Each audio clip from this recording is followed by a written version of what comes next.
FIA ने शौकत तरीन को गिरफ्तार करने की इजाजत मांगी थी। हुकूमत ने साबिक वजीर खजाना को गिरफ्तार करने की इजाजत दे दी। वफाकी वजीर दाखिला राना सनाउल्लाह की तस्दीक। इमरान खान पर साबिक वजीर खजाना शौकत तरीन को वर्गलाने का इल्जाम भी लगा दिया। General retired Bajwa super king थे। वजीर आजम था लेकिन सारे इख्तियारात साबिक आर्मी चीफ के पास थे। इमरान खान ने जनरल रिटायर्ड बाजवा को PTI हुकूमत गिराने का जिम्मेदार करार दे दिया।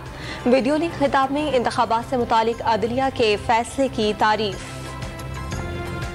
IMF की वजह से कोई रिलीफ नहीं दे सकते। सीनियर नायब सदर नून लीग मरियम नवाज ने अवाम को हरी झंडी दिखा दी। चीफ ऑर्गेनाइजर नून लीग ने सहाफियों से गैर रस्मी गुफ्तगू में इमरान खान और उनकी जमात को सहूलतकारी मिलने का दावा कर दिया।